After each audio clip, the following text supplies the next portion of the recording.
नमस्कार मित्रांनो, स्वागत आहे सर्वांचं आपल्या या यूट्यूब चॅनलवर. मित्रांनो, आजच्या या सेशनमध्ये आपण आर-आर-बी ग्रुप डी म्हणजेच रेल्वे भरती 2025 यांचे पेपर सुरू झालेले आहेत मित्रांनो. आज रोजी जो काही झालेला पेपर आहे 12 डिसेंबर 2025 म्हणजे आज रोजी झालेला पेपर, या पेपरमधील आपण जी-के, जी-एस म्हणजेच करंट अफेअर्सवरचे प्रश्न पाहणार आहोत. कशा पद्धतीने आपल्याला परीक्षेला प्रश्न विचारले जात आहेत.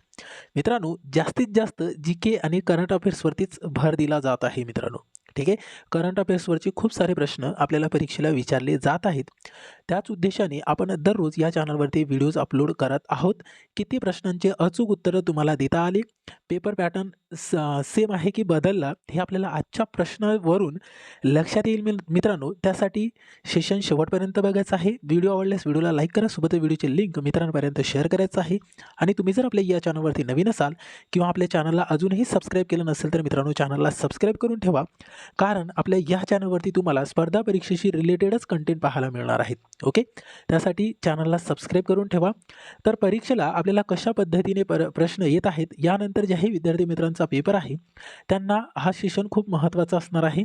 कारण तुम्हाला आयडिया येईल की परीक्षेला प्रश्न कशा पद्धतीने येत आहेत. ओके, आता बघू शकता मित्रांनो, आपल्याला परीक्षेला प्रश्न काय आला होता ते स्क्रीनवरती दिसत आहे.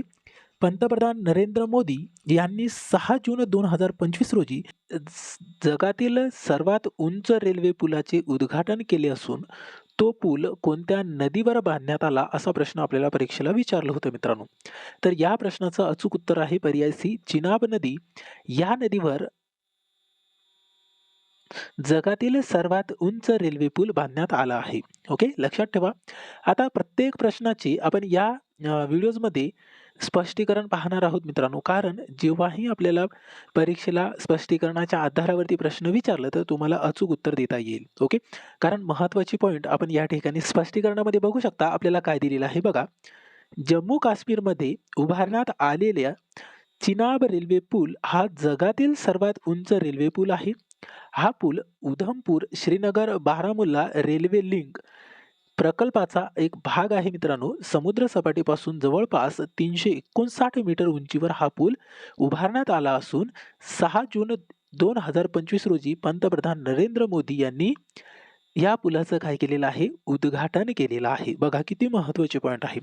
आता यावरती परीक्षेला प्रश्न आला तर तुम्ही सेकंदात उत्तर देऊ शकता. ओके, त्याच उद्देशाने आपण दररोज या ठिकाणी प्रत्येक प्रश्नाचं सखोल विश्लेषण करत आहोत. आणि यापूर्वीचे व्हिडिओ जर तुम्ही बघितले, आपल्या चॅनलमध्ये कोणताही व्हिडिओ बघा तुम्ही, प्रत्येक प्रश्नाचं तुम्हाला त्यामध्ये सखोल विश्लेषणच पाहायला मिळतील. ठीक आहे. तर आता दुसरा प्रश्न बघा, परीक्षेला आपल्याला काय विचारलं होतं. तर या ठिकाणी असा प्रश्न केला होता मित्रांनो, भोटी आणि पुर्गी भाषांना कोणत्या केंद्रशासित प्रदेशाची ऑफिशियल लँग्वेज म्हणून मान्यता देण्यात आली, असा प्रश्न आपल्याला परीक्षेला आला होता. तर मित्रांनो, या प्रश्नाचं अचूक उत्तर काय असेल, पर्याय बी, लडाख. ओके, आता स्पष्टीकरणामध्ये समजून घेऊया महत्त्वाचे पॉईंट काय आहे ते. तर बघू शकता मित्रांनो, लडाख या प्रदेशात मुख्यत्वे भोटी आणि पुर्गी या भाषा बोलल्या जातात. स्थानिक सांस्कृतिक ओळख जपण्यासाठी लडाख प्रशासनाने दोन्ही भाषांना अधिकृत भाषेचा दर्जा प्रदान केला आहे. क्लिअर झालं, महत्त्वाचे पॉईंट आहे. याच्यानंतर बघूया पुढे काय प्रश्न आपल्याला परीक्षेला विचारला होता. तर प्रश्न असा होता मित्रांनो, climate change of performance index 2025 मध्ये भारत कितव्या स्थानावर आहे किंवा क्रमांकावर आहे. मित्रांनो, या प्रश्नाचं अचूक उत्तर असेल पर्याय C, 10.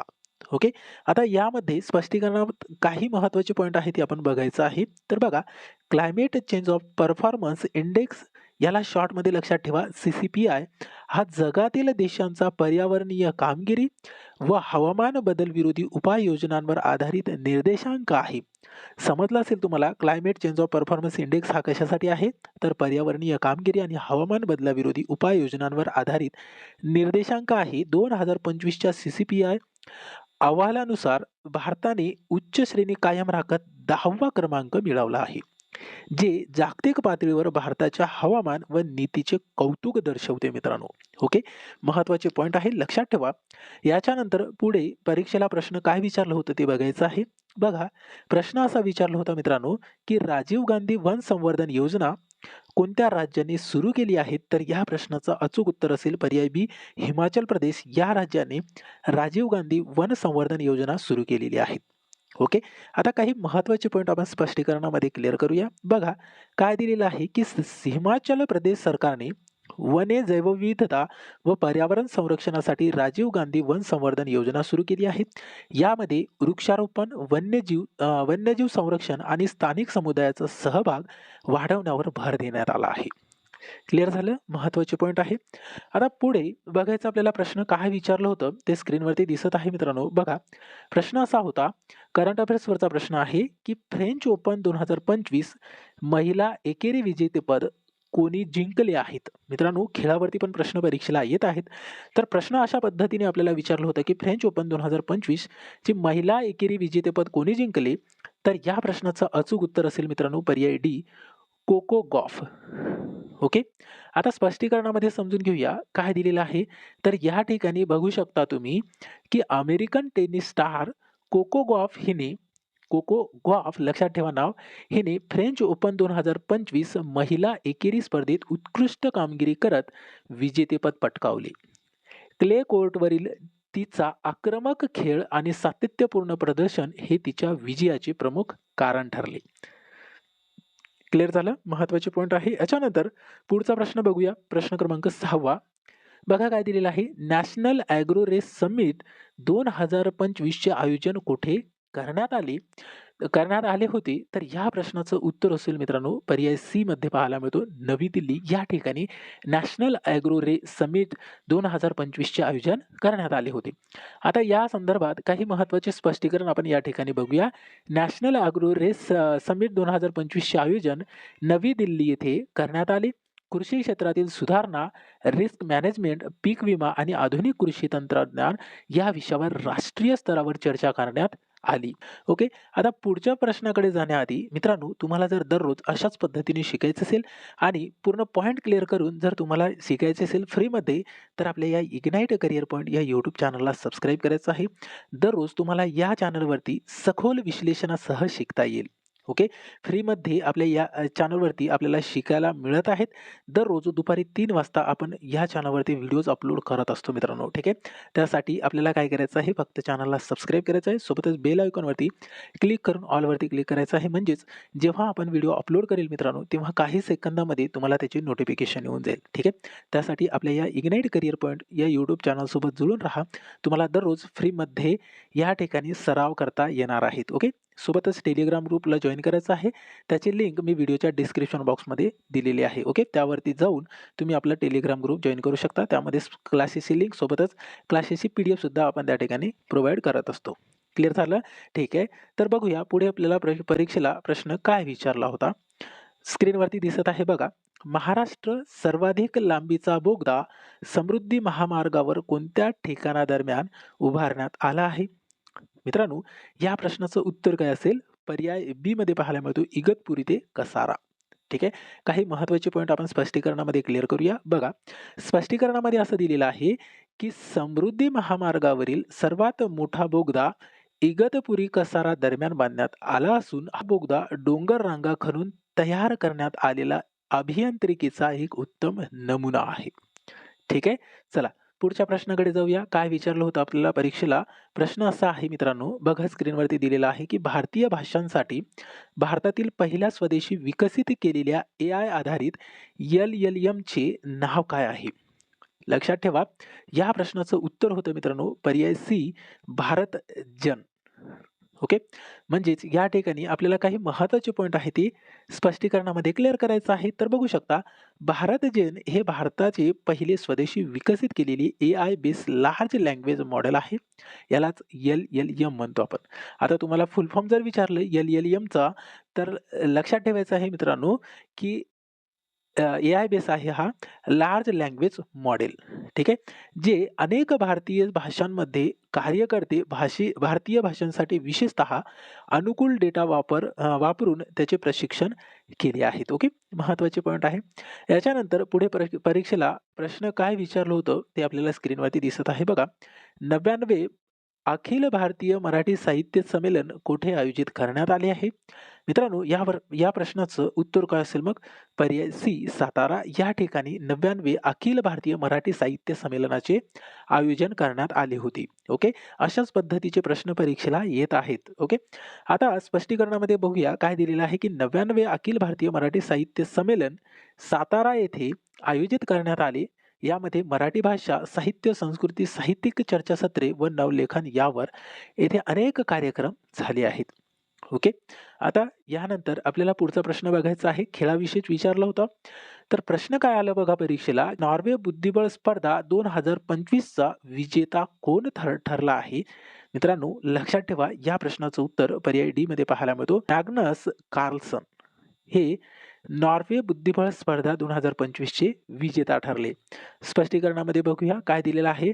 Norwegian grandmaster Marnus Carlsen हा प्रतिष्ठित नॉर्वे चेस 2025 चे 2025 स्पर्धेचे विजेता ठरला. अतिशय तीव्र स्पर्धेतून त्याने दर्जेदार चालांनी विजय मिळवला. दर्जेदार चालांनी विजय मिळवला हे या ठिकाणी आपल्याला दिलेलं आहे. आता पुढे बघा प्रश्न काय विचारलं होतं आपल्याला परीक्षेला, की G7 शिखर संमेलन 2025 चे आयोजन कोणत्या देशात करण्यात आला? तर मित्रांनो, या प्रश्नाचं उत्तर आहे पर्याय सी, कॅनडा या ठिकाणी G7 शिखर संमेलन 2025 चे आयोजित करण्यात आले होते. ओके. आता यामध्ये काही महत्त्वाचे पॉइंट आहे ते आपण बघूया. स्पष्टीकरणामध्ये दिलेला आहे, की G7 हा जगातील 7 विकसित राष्ट्रांचा समूह आहे. लक्षात ठेवा, G7 हा जो आहे, ही जी समिती आहे ही जगातील 7 विकसित राष्ट्रांच्या समूहाची एक गट आहे. 2025 सालची G7 समिती कॅनडा येथे आयोजित केली होती मित्रांनो. कॅनडा हा G7 चा संस्थापक देश असून आंतरराष्ट्रीय धोरणे, अर्थव्यवस्था, हवामान बदल, सुरक्षा यासारख्या मुद्द्यांवर चर्चेसाठी हे शिखर संमेलन महत्त्वाचे ठरते. ओके. यामध्ये कशावर चर्चा करणार आहे ते आपण या ठिकाणी बघितले. आता याच्यानंतर पुढे प्रश्न आपल्याला परीक्षेला काय विचारलं होतं ते बघायचं आहे, की ग्रेटर फ्लेमिंगो अभयारण्य महत्त्वाचा प्रश्न आहे बघा. ह्या अशा पद्धतीचेच प्रश्न परीक्षेला येत आहेत. ग्रेटर फ्लेमिंगो अभयारण्य कोणत्या राज्यात स्थापन करण्यात आला आहे? मित्रांनो, या प्रश्नाचं उत्तर असेल पर्याय सी, तामिळनाडू या ठिकाणी ग्रेटर फ्लेमिंगो अभयारण्य हे स्थापन करण्यात आली मित्रांनो. ठीक आहे.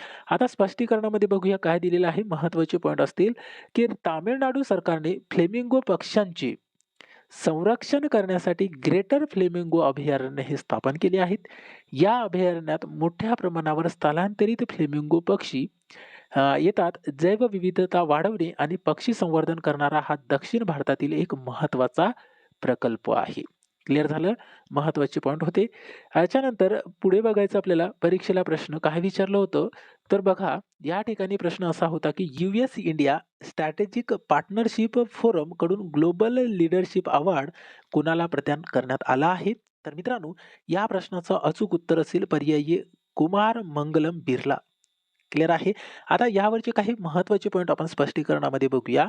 बघा काय दिलेलं आहे. आदित्य बिर्ला ग्रुपचे चेअरमन कुमार मंगलम बिर्ला यांना USISPF कडून ग्लोबल लीडरशिप अवॉर्ड प्रदान करण्यात आला.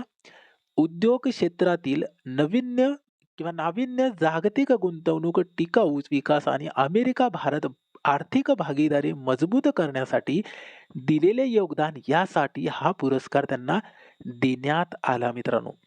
ओके. या कार्यासाठी त्यांना पुरस्कार देण्यात येतो. ठीक आहे. चला पुढे बघायचं आपल्याला प्रश्न परीक्षेला काय विचारलं होतं, तर बघू शकता स्क्रीनवरती दिलेला आहे. प्रश्न असा आहे, की भारत सरकारने पारंपरिक मेडिकल क्षेत्रात गुंतवणूक वाढवण्यासाठी कोणते पोर्टल लॉन्च केले आहेत? तर मित्रांनो, या प्रश्नाचं अचूक उत्तर असेल पर्याय बी, आयुष निवेश सारथी. ठीक आहे. काही महत्त्वाचे पॉइंट आपण स्पष्टीकरणामध्ये बघूया. बघा काय दिलेलं आहे. आयुष निवेश सारथी पोर्टल हे आयुष मंत्रालय सुरू केलेले एक डिजिटल प्लॅटफॉर्म आहे. पारंपरिक वैद्यकीय प्रणाली, आयुर्वेद, योग, निसर्गोपचार, युनानी सिद्ध, होमिओपॅथी या क्षेत्रांमध्ये गुंतवणूक वाढवण्यासाठी हे पोर्टल मार्गदर्शन करते. गुंतवणुकी दरांसाठी प्रकल्प, नियामक मार्गदर्शिका आणि बाजार माहिती उपलब्ध करून देते. या पोर्टलमध्ये आपल्याला एवढ्या साऱ्या गोष्टी मिळतात. ठीक आहे. बघा मित्रांनो, यानंतरचा प्रश्न परीक्षेला काय विचारलं होतं, की भारत इंग्लंड कसोटी मालिका कोणत्या नावाने खेळवली गेली? म्हणजे कोणाच्या नावाने ही कसोटी मालिका झाली होती? तर मित्रांनो, या प्रश्नाचं अचूक उत्तर आहे पर्याय सी, तेंडुलकर अँडरसन ट्रॉफी हे नाव देण्यात आले होते. त्या कसोटी मालिकेला तेंडुलकर अँडरसन ट्रॉफी असे नाव देण्यात आले होते. आता स्पष्टीकरणामध्ये बघू शकता आपल्याला काय दिलेलं आहे, की भारत इंग्लंडमध्ये जी झालेली कसोटी मालिका आहे, त्या कसोटी मालिकेमध्ये तेंडुलकर अँडरसन ट्रॉफी असे नाव देण्यात आले. सचिन तेंडुलकर हे सर्वकालीन महान फलंदाज होते. सोबतच जेम्स अँडरसन हे जे आहे कसोटीतील सर्वाधिक विकेट घेणारा गोलंदाजापैकी एक आहे. म्हणून दोघांच्या योगदानाचा सन्मान म्हणून ह्या ट्रॉफीचं नाव तेंडुलकर अँडरसन ट्रॉफी हे देण्यात आले. क्लिअर झालं? याच्यानंतर पुढे बघायचं आपल्याला परीक्षेला प्रश्न काय विचारला होता. तर बघा मित्रांनो, या ठिकाणी प्रश्न असा आहे, की जागतिक अन्न सुरक्षा दिन दरवर्षी कधी साजरा करण्यात येतो? दिनविशेषवरती पण प्रश्न येत आहेत. तर मित्रांनो, या प्रश्नाचं अचूक उत्तर असेल पर्याय सी, 7 जून. ठीक आहे. आता यावरचे काही महत्त्वाचे पॉइंट आपण स्पष्टीकरणामध्ये क्लिअर करूया. बघा, वर्ल्ड फूड सेफ्टी डे 7 जून रोजी साजरा केला जातो. WHO आणि FAO यांच्या पुढाकाराने 2019 पासून हा दिवस सुरू झाला. म्हणजे 19 पासून साजरा करत आहेत. याचा उद्देश काय आहे मित्रांनो, की स्वच्छ, सुरक्षित आणि पोषक अन्नाबाबत जागरूकता वाढवणे व अन्नजन्य रोगांना प्रतिबंध करणे हे याचं उद्देश आहे. ठीक आहे. कशाचा? वर्ल्ड फूड सेफ्टी डे हे जे साजरा करतो आपण 7 जूनला ते 2019 पासून सुरू केलेलं आहे. ठीक आहे. महत्त्वाची पॉइंट आहे, लक्षात ठेवा. याच्यानंतर बघा प्रश्न परीक्षेला काय विचारलं होतं, की मालदीव देशाच्या ग्लोबल टुरिझम अँबॅसेडर म्हणून कोणाची नियुक्ती करण्यात आली आहे? मालदीव देशाच्या ग्लोबल टुरिझम अँबॅसेडर म्हणून कोणाची निवड केलेली आहे? तर मित्रांनो, या प्रश्नाचं अचूक उत्तर असेल पर्याय बी, कॅटरीना कैफ. ओके. याची मालदीव देशाच्या ग्लोबल टुरिझम अँबॅसेडर म्हणून त्याची नियुक्ती करण्यात आली आहे. आता यावरची स्पष्टीकरणामध्ये महत्त्वाचे पॉइंट बघायचं आहे, की बॉलिवूडची अभिनेत्री आहे कॅटरीना कैफ यांनी मालदीवच्या ग्लोबल टुरिझम अँबॅसेडर म्हणून निवड करण्यात आली आहे. मालदीवच्या पर्यटन क्षेत्राचे जागतिक पातळीवर प्रमोशन करण्यासाठी त्यांची निवड ही महत्त्वाची मानली जाते. ठीक आहे. महत्त्वाचे प्रश्न आहे. याच्यानंतर पुढे बघा, परत आपल्याला अँबॅसेडर वरतीच प्रश्न विचारला होता. हा दुसऱ्या शिफ्ट मधला प्रश्न आहे. बघा प्रश्न असा गेला होता, की डेटॉलने कोणाची ब्रँड अँबॅसेडर म्हणून नियुक्ती केली आहे? तर मित्रांनो, या प्रश्नाचं अचूक उत्तर असेल पर्याय सी, MS धोनी यांची डेटॉलने ब्रँड अँबॅसेडर म्हणून नियुक्ती केली आहे. तर बघू शकता तुम्हाला स्पष्टीकरणामध्ये महत्त्वाचे पॉइंट काय दिलेले आहे, की डेटॉलने भारतीय क्रिकेट संघाचे माजी कर्णधार MS धोनी यांना ब्रँड अँबॅसेडर म्हणून नियुक्त केले आहेत. यामध्ये स्वच्छता, आरोग्य आणि विश्वसनीयतेचे प्रतीक म्हणून धोनीची निवड अत्यंत योग्य या ठिकाणी मानली जाते. क्लिअर आहे? चला पुढे बघायचं आपल्याला परीक्षेला काय प्रश्न विचारला होता, की मँगो मॅन पद्मश्री पुरस्काराने सन्मानित कलीमुल्लाह खान यांनी विकसित केलेल्या आंब्याच्या जातीला कोणत्या नेत्याचे नाव देण्यात आले? मित्रांनो, या प्रश्नाचं उत्तर असेल पर्याय बी, राजनाथ सिंह. ठीक आहे. आता यावरचे काही महत्त्वाचे पॉइंट बघूया. बघा, मँगो मॅन म्हणून प्रसिद्ध कलीमुल्लाह खान यांनी आंब्याच्या अनेक नवीन संकरित जाती विकसित केल्या आहेत. त्यांच्या एका नवीन आंब्याच्या जातीला संरक्षण मंत्री राजनाथ सिंह यांच्या नावावरून नामकरण करण्यात आले आहेत. ओके. महत्त्वाचा प्रश्न आहे, लक्षात ठेवा. याच्यानंतर पुढचा प्रश्न बघा परीक्षेला काय विचारला होता, की 78व्या लोकार्नो चित्रपट महोत्सवात प्रतिष्ठित मानद बिबट्या म्हणजेच हा पुरस्कार कोणाला जाहीर झाला? मित्रांनो, या प्रश्नाचं उत्तर असेल पर्याय सी मध्ये दिलेलं आहे, अलेक्झांडर फेन. ओके. मित्रांनो, अशाच पद्धतीने तुम्हाला जर दररोज आपल्या या चॅनलवरती शिकायचं असेल तर आपल्या या चॅनलला म्हणजे इग्नाइट करिअर पॉईंट या यूट्यूब चॅनलला आपल्याला सबस्क्राईब करायचं आहे. दररोज तुम्हाला फ्रीमध्ये आपल्या या चॅनलवरती व्हिडिओज पाहायला मिळणार आहेत. ओके. डेली बेसिसवरती 3 वाजता व्हिडिओज अपलोड करत असतो मित्रांनो. ठीक आहे. आपण पोलीस भरतीचे व्हिडिओसुद्धा अपलोड करत आहोत. पोलीस भरतीसाठी महत्त्वाचा जो आहे अंकगणित आणि बुद्धिमत्ता या विषयावरचे पण प्रश्न आपण घेत आहोत मित्रांनो, ठीक आहे. त्यासाठी आपल्या या चॅनलसोबत जुळून राहा आणि पेपर कशा पद्धतीने आपल्याला परीक्षेला येत आहेत, हे याबद्दल आपल्याला आयडिया येईल, जर तुम्ही हा पूर्ण सेशन बघितला असेल तर. ओके. ठीक आहे मित्रांनो, भेटूया मग समोरच्या सेशनमध्ये. Thank you so much.